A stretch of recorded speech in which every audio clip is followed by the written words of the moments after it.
Welcome everyone to the Blue Falcon podcast. From behind civilian lines, I'm Bobby Stegall.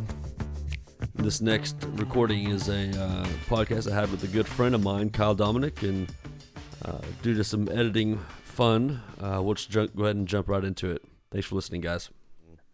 Introduce the listeners to you. Yeah, thanks for having me. Yeah, well, thanks for coming on. We'll go ahead and give everyone a quick synopsis of who you are, besides obviously the son of a pastor. Okay. Go ahead. Where do you want me to start? Let's start from the beginning, Kyle. Where were you born? What hospital birthed you? I was actually born in Frederick, Maryland. Really, I didn't know that. Yeah, so Western Maryland. It's probably about an hour and 15 minutes northwest of D.C. Okay. My dad was a pastor there at a small church, and then we moved around a lot. We moved every 3 years. So we went from there to the eastern West Virginia Panhandle, and then we moved to South Carolina, where my mom's from. We're there till I was 9, and then moved to Oklahoma. Was in a small town called Leedy, about an hour south of where I live now in Woodward. Okay. And then went from Leedy to Hooker out in the Panhandle. Hey, you can't say that on that show. This is that's a G-rated show. Yeah. So when we left Leedy to move to Hooker, the Leedy newspaper made the comment that pastor leaves congregation for Hooker. Oh. Then went to Chickasha. That's where I met you and changed my life, right? Yeah, on both sides. Yeah, right, yeah. Then went to OSU, got a degree in animal science, and worked in Washington, D.C. for about a year and a half. Wow, okay. Met my now wife up there, who's actually from here, and we moved back to Oklahoma. And are we going to call her a wife, or did she have a name? Yeah, Brianna. Brianna, okay. Yeah. And I was in law school for 3 years, and then we moved out to Woodward in 2014, and had our first child, Ellie, and then 2 years later we had William, and then we're going to have another one in August. So, man, that's awesome, Kyle. Yeah. Well, what would be, I guess, the transition of going from the hoodlums that we were in high school to now? What's the biggest change you've noticed? I know that's probably a very broad question, but if you can nail down one thing that your mindset changed. So when I moved to DC, that really changed my mindset and outset a lot. I think a lot of it had to do with just being on my own and being away from everything. But I lived with my cousin. Her name's Amy Porter, and she was very influential and I guess kind of whipping me into shape. Okay. But I would say that move there after college was probably the defining moment of going from pre-hoodlum to post-hoodlum, if you will. Okay, I love it. What advice would you give to people who are still, I guess, in their hoodlum stages, or still trying to find that purpose in life? Because I can definitely tell, talking to you even a couple weeks ago, that it's all changed, and just like you said, that move has changed to where your thoughts are more forward. What advice would you have for people? So the thing that I tell people a lot, and for younger people, is I think it's good to get away from your background for a while, whether it's for a year or 5 years, and be on your own and make new experiences. I don't know that I would have grown really as a person had I not done that. I know whenever I joined the Army, it was I was obviously leaving home, quote unquote, but that I guess feeling of being on your own definitely forces you to, I guess, step up to the plate and I guess kind of face things that you normally wouldn't face, and make friends where you normally wouldn't have made friends. Sure. I'm sure you have plenty of friends from Washington D.C. that you still stay in touch with. Sure. Yeah, absolutely. I And like. I don't, Go ahead. well, I was just going to say, I mean, I don't know what it is about, but I just guess discovering who you are on your own out of your natural surroundings. Um, and for some people, it doesn't. I would say for most people, it's a good thing. Some people, they might fall flat on their face, but also that's part of. But failure is a good thing too. I think people don't look at it as a good thing, but I think it, we should we shouldn't be afraid to fail as long as we take that failure and use it in the right, harness it for the right things. Yeah, I think actually, funny enough, I'm watching Game of Thrones with Shelley. We're rewatching the last season, and Hmm. is obviously out there as that show is. One of the quotes I remembered that you just brought up is um, one of the characters said that failure, you learn from your failures, and that's how you become better. And the other character said, "Well, Hmm. you must be pretty good by now." I'm like, Yeah. yeah. Yeah. Right. So that's definitely Yeah. how I look at life as well. Sure. I've had enough failures. Well, pretty good at a lot of things now through those failures, I think. Yeah. Um, Well, what do you think about when you look back in high school and things like that? What do you take the most out of those times that you hope your children also enjoy? so just generally things we did that I hope they enjoy. Yeah, sure. Or the culture, I guess, because the culture uh, I feel like we had was close knit, and we were always going Yes. over to your house and hanging out. And if you could take one Mhm. thing from high school, I guess those times that we had, what would be something you want your children to experience? I think living in a small town is Hmm. something that I want them to experience and in a rural area because they can always go off to a big city. Um, but I think people who live in big cities all you tend to just stay there, Yeah. or move to another big city. Um, and I want them to have the opportunity if they want to go on to a big city to do that, or if they want to come back to a small town to do that as well. And I think just generally the environment and the people who you're around in a small town, that was probably my just generally most enjoyable remembrances back on high school. Well, let's call some of those people out. Who are some people that come to mind? Um, Put you on the spot, I know. yeah, Evan Lee uh, was a good friend of mine, still is a good friend of mine. Um, Nick Ryder, you and I were both friends with him. Yeah, Midnight Rider. Yeah. Yeah, yeah. Um, a couple of guys I haven't talked to in a long time probably have been Pat Phillips and Taylor Henderson.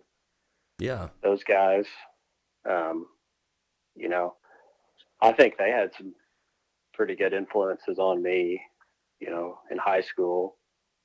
Who else? I What mean, about teachers? Let's go oh, down that road for a teachers? minute because I remember you were pretty studious as much as we had our shenanigans, but you were a good student Sure. also. The one teacher that comes to mind would be Zach Widener, Coach Yep. Widener. I remember thinking that when I went to college, that his class, the AP U.S. History, or I think I took AP World History and U.S. History with him. His class was the one that was the most like a college class because he just lectured, and then you were expected to read the text on your own. And not only would you be tested over his what he lectured on, but you'd also have a test over the text as well. Right, the concept. Sure. Yeah. Yeah, I remember for some reason I think I was probably my senior year and I stayed up till at that point it was midnight and I thought it was the craziest thing in the world. I was staying up till midnight to test, or for a Right. test the next day. And my parents were like, whose class is this? You're staying up till midnight your senior year. I'm like, Coach Wider, and they like, oh You're yeah, right. okay, that makes sense. Yeah. Yeah. Um, you're right. And then you go to college, and then how many times do you go to bed before midnight? Oh man, yeah, it was like a Right. complete reverse. Right. Yeah, he Mm. my favorite thing about his classes was exactly like you said. You had what he lectured on, and you kind of pinpointed on the things that he enjoyed about history, or things that may not have Mm-hmm. been exactly accurate in the text. And Mm-hmm. then of course, I don't know how many pages of things he'd make us read, and it could be tested Right. over any of it. But it, Right. overall, I mean, I know going into college, that was the one class that I really didn't have to study for in college as much, was history. Yeah. Yeah. He prepared us well. Um, the other person who wasn't really a teacher, one of my coaches was Johannes Brown. Oh, Um, yeah, yeah. I mean, he had a lot of influence on me. Um, I played football very poorly, but Well, he he played. was, yeah. But he was tough, and he he didn't he wouldn't just. I mean, he expected excellence. I think from everybody, no matter what it was, Right. and so I think that's something I always think back on. Yeah, I thought he was quite the character, and I played my ninth grade year, the one and only Right? time I played, and I'll never forget him calling me prime time. I thought he was just, Why? I thought he was just being Why is that? sarcastic. Well, I don't know. I think he was just being sarcastic because the smallest guy, Oh, I was the smallest guy on the team. He's like, "Come on, prime time. We ain't got yeah. time for you being slow." And I'm like, "I'm literally Right. half the size of everyone on this team right now." I'm Yeah, going up that's to everyone's funny. belly buttons, and he's telling me to Right. hurry up. I'm like, I'm going as fast as I can right now. Right. But he was always an encourager, and that's what I liked about him. Sure. Him Yeah. and Coach Oakley too. I'm not sure if you Yeah. had Coach Yeah. Oakley. Yeah. I did. I mean, he didn't coach my position, so I went around him a lot. Um, but yeah, Coach Oakley was an intense, probably still is an intense individual. Yeah, Um, passionate. right. Very passionate. So, Good deal. Let's see here. Who else can we talk about? Well, we talked about teachers. What about college? Let's go down that route for a little bit. Let's talk about okay. why you went animal science in college, because that's kind of a. I know Oklahoma, of course, that's one of the things that it's pretty prevalent. But Yeah. how'd you go from being an animal science major to being a lawyer? So I thought I wanted to work in the meat industry, and that's the No, first couple of Kyle's a years great of. judge of meat. Yeah, Shelly's over Yeah. here like Right. meat. No, he knows his meats. I tell you. Yeah. You have to be from a small town to appreciate that type Yeah, of stuff, right? yeah. Um, and the first couple of years, I thought I was going to work in the meat industry, and I was on the meat judging team at OSU. So you have like livestock judging. Meat judging is evaluating the carcasses and the meat to determine how well they yield, or how good the quality of the meat is. But I remember we were at a contest in, I think the contest was in Greeley, Colorado, and we stayed at a town called Fort Morgan, Hmm, and we worked out, like, we practiced in that meat house packing facility there in Fort Morgan. It was January or February. We got there before the sun came up, and we left every night after the sun went down, and good there are no grief. windows, and you're in 30-degree facility, or below, whatever it is. And I just remember thinking, I don't want to do this the rest of my life. Fair So enough. then I double majored, animal science and agricultural education, thinking I wanted to be an ag teacher. And a lot of that was influenced from Mike and Shirley Stevens, who were our ag teachers in Yeah. high school Yep. in FFA. And I got close to student teaching, got to the point where I thought I was getting ready to student teach. And I thought, boy, I don't want to do this the rest of my life either. Okay. Um, but there was a professor who was a lawyer. He was in the, I think, ag econ or ag business department. Shannon Farrell, who's from Leedy, Oklahoma, who I knew when I was a little boy. He came and talked to one of our classes and talked about being a lawyer. And I thought, this is what I want to do. But I just went ahead and finished my degree, animal science, and I ended up getting a major in agricultural economics, and went to DC with the intention of thinking, um, that's I'm eventually going to go to law school, just don't know when or where. And then Okay. when I met my wife there in DC, and we started dating and getting serious, I thought, okay, I need to get on this, push it, and go to law school. So I'm not working for peanuts for the rest of my life. So, Yeah, exactly. And I'm sure that your it's, wife was a big fan of that thought process as well. well, I think she pushed me to start studying for the LSAT. Okay, Um, wow. and I did that, took it, and got it. Ended up going to Oklahoma City University, and that's that's the path to becoming a lawyer, I guess, in a roundabout way. Yeah, it's funny you say that. I was an engineering major in college, and after Hmm. kind of same story, after 18 months of internships, at the end of it, I was like, wow, I don't want to do this the rest of my life. Uh, Right. and I'd always wanted to join the military, and the fastest route to the military was infantry. And I got there, and I was like, wow, I don't want to do this the rest of my life. And Hmm. so I went from infantry to the bomb squad, and that was a lot of fun. And tomato tomato, here I am in Nashville. A few another one more career change later, and Hmm. doing the job I've always wanted to do. Uh, in the finance industry. And looking back at my life, Hmm. I've always been interested in data. I've always been a pretty big Hmm. nerd, and Right. looking at stocks since I was 12 years old, and financial Hmm. planning and things. And when I look at you, you've always been that person who's a great mediator, who's able to change people's minds. So being a lawyer, I can just see you fitting that perfectly. Well, I appreciate that. So, I don't know. Sometimes I feel like there's more paper pushing going on than actually resolving conflicts. But whenever you're able to get something resolved, it can be pretty rewarding. Well, So, what is I guess how did you start your own? Do you have your own firm? I guess I'll start with that because to my no, okay, I'm partners with another attorney here in town. okay, Um, it's he and I and his dad.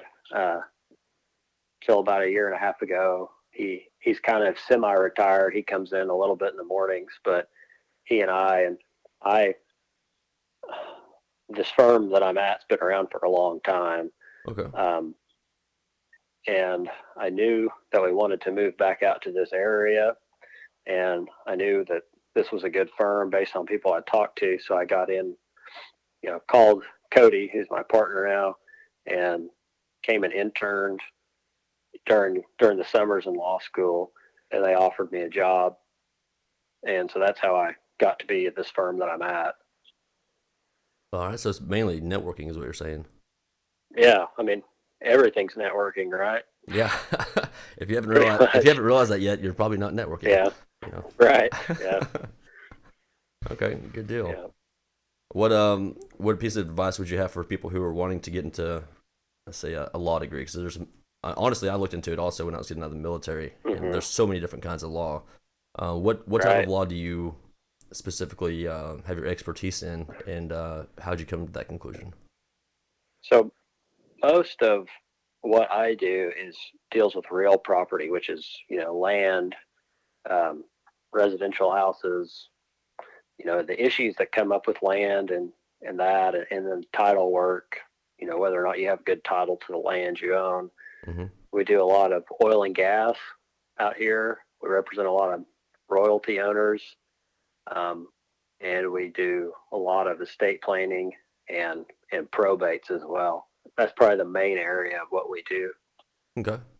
Yeah, I know it, in my industry, I guess in my field, we try to help people not get into probate situations if it's avoidable, Right? and things like that. So, what piece of advice would you have for, I guess, pretty much everyone out there when it comes to, well, we talked about this the other day about having wills and Yeah. trusts. Right. What advice would you have for people when it comes to those types of things? So I guess I need to preface this by saying that everything I'm saying is based on Oklahoma law. So this may Okay, not that's be fair enough. true in every state, but um, a lot of people come to me and they call me and they say, I want you to do a trust. And my reasoning, I ask them, well, why do you want a trust? And they say, well, my friend told me that I need one. Yeah, somebody, And Bubba told me so. right, yeah. Trust, in my opinion, unless you have a really large estate, trust, the only thing they do in Oklahoma really is avoid probate. So instead of when you die, you have a will, it gets probated. The judge says, these are your heirs. This is where everything goes according to your will. With a trust, it's just like a private document, and an attorney or whoever you have administering your trust will distribute all the property based on the trust. And it's a lot easier and a lot simpler most of the time. Mm-hmm. Um, I don't know that now Oklahoma and a lot of states don't have a estate tax or an inheritance tax, Right. which basically you determine how at your date of death, person, Joe Blow's got $5 million worth of assets, and then based off of that amount of assets is what you owe the state before you can pass that on Right. to the next generation. Oklahoma doesn't have that anymore, and the federal estate tax level is, I think it's north of 11 million per person. I think it's And 11. I want to say is it's it 6.5.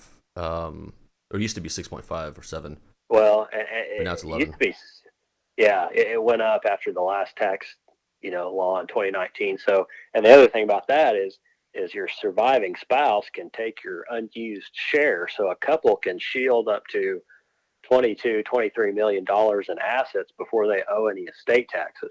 Right. And I don't know about you, but I don't know very many people that have over $23 million Well, in if you do, assets. let me know. Let me know their names. Right, Just right, I got some great ideas for them. yeah. So, and before, when the estate tax levels were lower, 10 or 15 years ago, I mean, there were a couple million, and even back into the 90s, might have been several $100,000.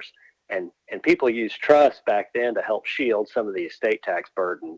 And that's not really necessary anymore for most people. So I usually tell a lot of people, a will's just fine for what you want to do. Um, Now, a lot of times when people have a lot of land, they've inherited a lot of land, I might say a trust would be a good thing just from an ease of distribution Mm-hmm. after the death so that people can continue to operate their operation.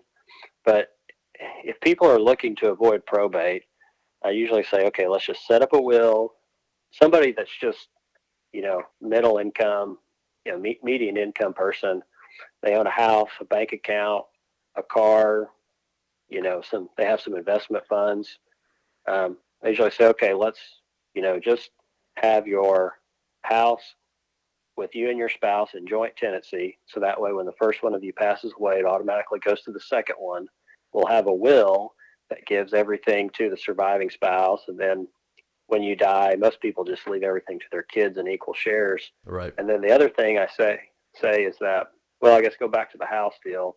When the surviving spouse is is the husband's passed away, let's say the wife's still alive, they still own their house. If they want to avoid probate, there's a few things you could do. You could go ahead and deed it to your kids or whoever you want to give it to. Keep a life estate so you get to use it for your life Mm-hmm. upon your death. Then it goes to the kids or whoever. But the only problem with that is um, you can't really sell it or get any equity out of it because you've already given it to somebody else. Right. Um, and they're just waiting for you to die in order to take full legal title to it. Another thing that you can do in Oklahoma is a transfer on death deed that says at my date of death, this property goes to this person. They do not own it until I die. They don't have any rights to it until I die, and I can revoke this at any time. Okay. Um, I'm not a huge fan of those because there's some stipulations. The people who are receiving the property have to actually fill out an affidavit within 9 months of the date of death in Oklahoma. Okay. And So that takes if you somebody don't do staying on that, top of it. That takes right? Because like a yeah, micromanager or something. right. If you don't do that, then it goes back to the estate, and you have to probate it. Which I've had that come up a few times.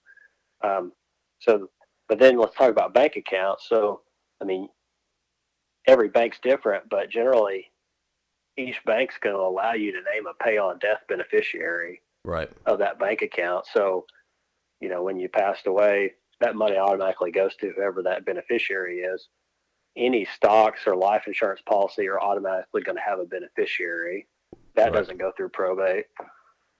Like, And well, via, go ahead, go Kyle. ahead. I was gonna say, Oh, and a big part of this though is when you get down to the the weeds of it is having somebody look over all this, which is why Correct. I'm glad that you brought all this up. As far as there's already somebody named. People don't realize that if Hmm. you name somebody 10 or 15 years ago, you may not want that person to have that anymore Correct. for Yeah, whatever reason. you're right. That's true. And the biggest thing I run into in my I guess line of work is having the ability to have people like you, Kyle, that have professional expertise in these areas that people don't realize. You can call somebody and ask like, hey, how does this work? Hmm. It's better to know how something works than to be like, well, hopefully it'll all work out. Right. There's that certainty that I hope comes across to people is it's easy. There's people who Hmm. have degrees and this is their profession, and it sounds to me Hmm. like well, you know a lot more than I thought you would ever know, Kyle. I'm really proud of you. You know a I lot. appreciate that. Yeah. No, this is all great stuff though. So, but yeah, I mean, it's pretty easy. You just need to go. You just need to make sure you get it done, Right. Set a and timeline. have a plan. Sure. Yeah. Yeah, that's what I try to preach to people, and whether it's people I'm trying to mentor or clients or family and friends. No matter what happens, make sure you plan for it. Because being in the Right. military, I mean, I don't know how many contingency plans I've come up with, but when you're trained to defuse Hmm. bombs, you tend to have a lot of backup plans. And Right. Yeah. Always think of the worst case scenario. if you have the worst case scenario covered, you're going to be okay. Yeah. Right. All right. Well, I guess we'll shy away from the professional talk for a little bit in case we still have some listeners that got through all that. Sure. Yeah. No. Yeah. Everybody's asleep right Yeah. now. Yeah. Yeah. Put this in my will. Yeah. Okay. Yeah. Yeah. Okay. So what else would you say is the best part of being grown up and finding your passion? Oh, I mean, I think having a family has probably been the best part of growing up for me. Having a wife and kids. I mean, Okay. that's probably what. I mean, that's what I've enjoyed the most. Um, You mentioned your wife kind of pushed you to go towards the or finish up the law degree, right? or start. Yeah. Or Start it. started. Yeah. Yeah. I noticed Yeah. myself included. It seems like a lot of I guess a lot of my friends are very driven, but it's kind of taken a woman to come along and be like, hey, seriously, get on this, and Right. give us that extra push that we need. Right. Yeah. No. I mean, I think back to the people who have probably had the most influence on my life. It's probably been women. Yeah, You know. yeah. Starting with your mom, I'm sure. Same here. Right. Yeah. Yeah. I mean, mom reading to my brother and I when we were young, and instilling a love of learning. And then I told you about my cousin who I lived with, who kind of kicked me into shape, and then my wife. Uh, yeah, I weren't married to the person I was married to, I probably wouldn't be as organized or on top of things as I am. Shelly's giving So me this look right now, like, yeah, yeah, she she understands exactly what you're saying. yeah, Yeah, and I forgot, Cobb. My mom, I guess our mom said that in common. They always, hmm, my mom read to me also growing up, and yeah. that love of learning, definitely pushed us to be. Well, you were cool in high school, but I was a nerd. Uh, But you pulled it off. So, oh, you were pretty cool, Bobby. thanks, Kyle. I'll take a pretty Yeah, cool. I yeah. I wonder if He was the coolest. What were you when we got voted like most or best or whatever? What I was was your? I was the most nominated and never voted in. That's what I was. I Oh, got really? I got nominated for like 3 or 4 things and didn't win any of them. I thought you did. I don't remember, Well, Kyle. What did you win? I think it was most likely to be remembered. Oh, well, that's definitely true. Well, and then I think about the people who got that before and after me, and I don't know if I'm in a great category or not. But Okay. Yeah, you don't have to tell me on air who that was. But yeah, you guys if you're from Chickasha, you can just look at your yearbooks and figure that out for yourselves. But That's a little homework for you, given to you by Kyle yeah, Domnick. there you go. I uh, I was thinking the other day also. You remember the fan club that I remember. Yeah, Remember the fan club? I wonder if that's still around. That was I don't know. That's I was looking back through a yearbook not too long ago, and I saw there a picture of you holding some big stick, like News 9 came or something yeah, to a pep rally. Yeah, yeah, that was fun. And speaking of that, yeah. how's your brother Kyle or Kyle? Yeah, how's your brother Kyle Uh, doing? that Uh, was my brother Kyle. Yeah. how's Casey? Casey, he's doing well. He lives in Stillwater, and they recently had a kid several weeks ago. We went over and saw him yesterday, Oh, awesome. but he works at OSU. Well, Well, have you he been paying? works. Go ahead.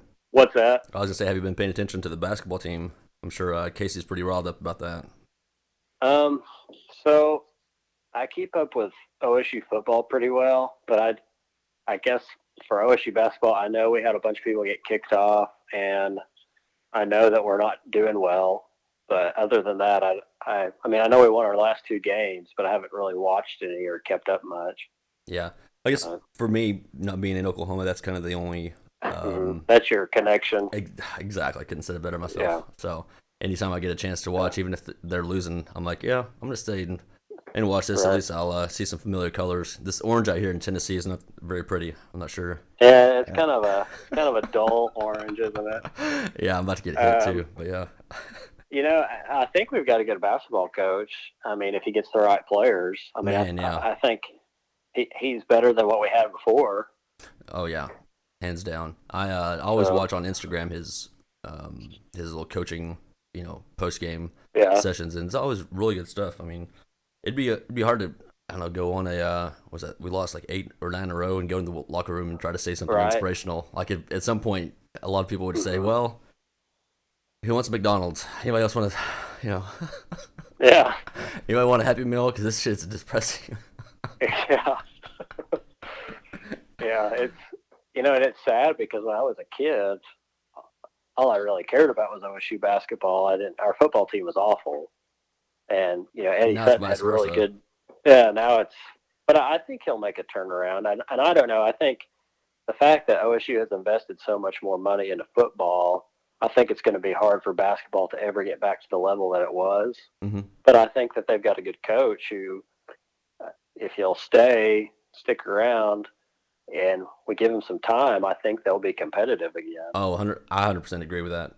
So I think Coach Boynton's going to change that program if he's yeah, allowed to stay, and right, hopefully people don't look at the numbers, but they look at the at how the players react to him. That's the most right, important thing. Because if yeah, to me, in a recruiting standpoint, being in the military, you notice the new guys who come in and was that they I'm spitting up here. They clinch on and clasp on to the emotions and the spirituality of everyone around them. Like hmm there's an aura, group aura, hmm so to say. And if there's a positive vibe, no matter the kid's talent, if he's mediocre, he's gonna be great. But if he's great right, and there's a bad juju around, the kid's gonna be hmm selfish, just like all the other players, and there's not gonna be anything that's gonna happen. hmm So yeah, that's a good point. Yep, it took me a little bit to get that out. Sorry. that's good. Words of wisdom, deep thoughts with Bobby Stegall. Oh man, and Yeah, it's a one-page book. yeah. Surely not. At least one chapter. What is that one book that all the things that men know about women, and you open it up and it's Hmm. blank. Blank. Yeah, Yeah. yeah. Tell us about your wife. She is from Slapout, Oklahoma, about 45 minutes west of here. She grew up on a ranch, has an older brother, and she we have a lot of fun together.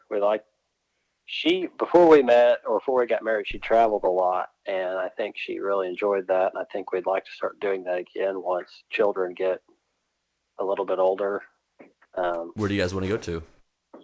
well, the only place I've ever been is to Rio Bravo with you to build some concrete houses over spring break. Oh my gosh, that was so Um, much fun.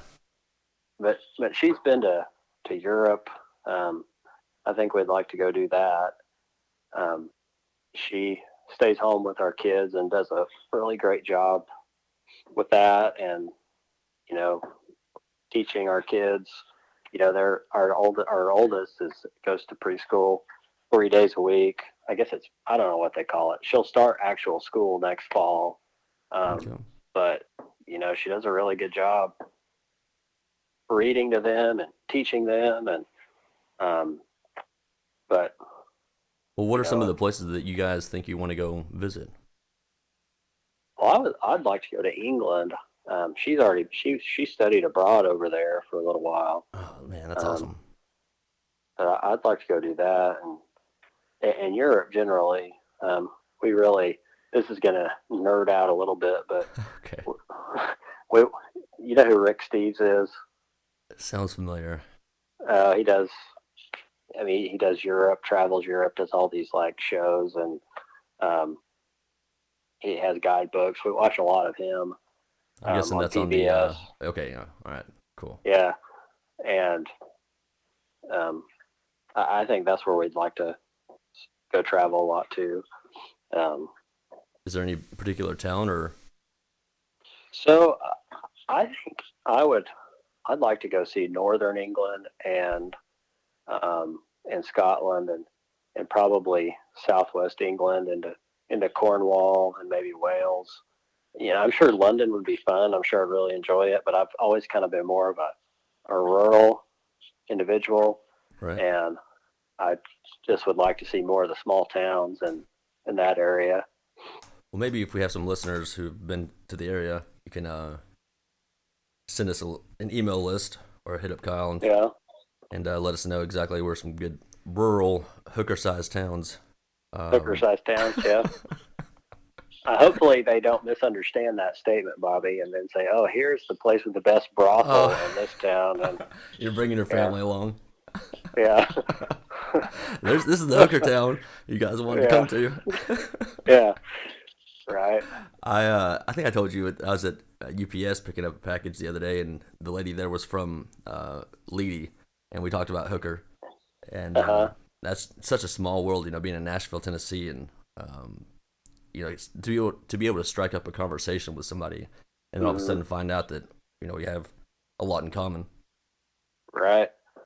What did you ever find out who that person was? No, I did not. I'll be back in No. there in 2 weeks. I'll let you know. Gotcha. Yeah. Cool.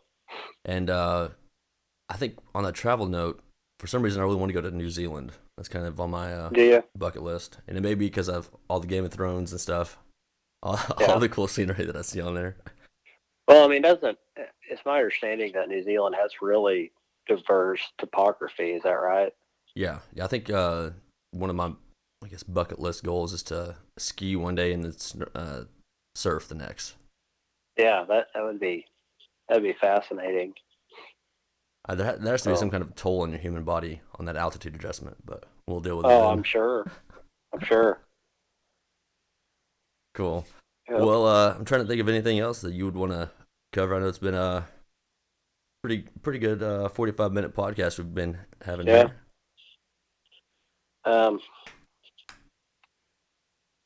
I think we've hit all the high points in my life. Probably don't want to hit the low points. So. No. Yeah. Well, we're gonna have you back on, but we do have to Sure. send off on one note, and that's a song that Uh-huh. bonded us together forever. Okay. Do you know the name of that song?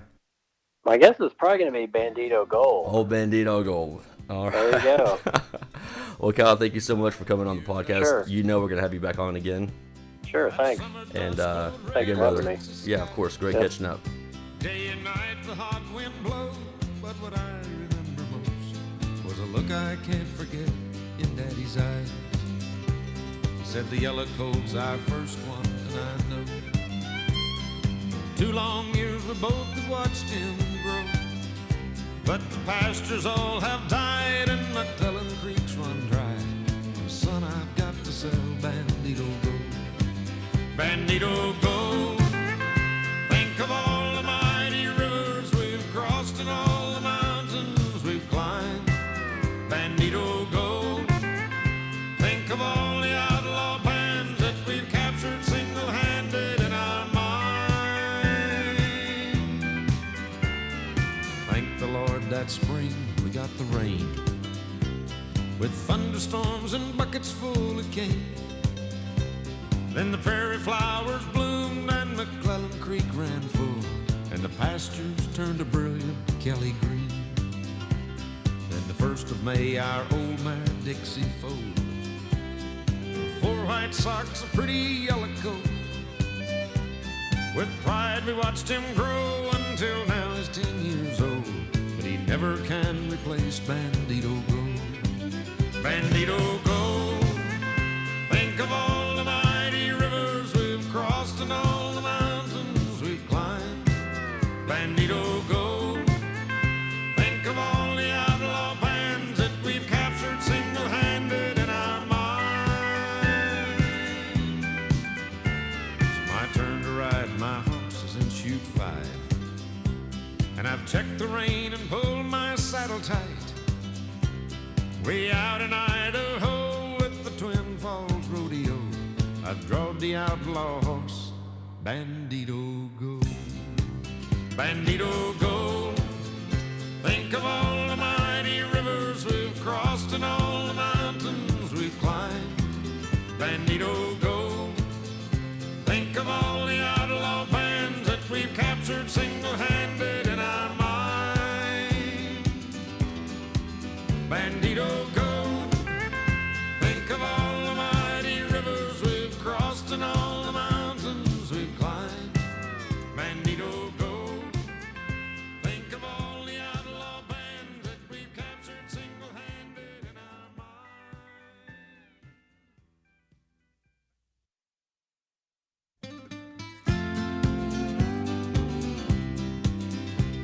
It's mid-July, the year that I was 10. That summer dust glowed red in Texas skies. Day and night the hot wind blowed, but what I remember most was a look I can't forget in Daddy's eyes. He said the yellow coat's our first one, and I know 2 long years we both have watched him grow. But the pastures all have died and McClellan Creek's run dry. Son, I've got to sell Bandito Gold. Bandito Gold.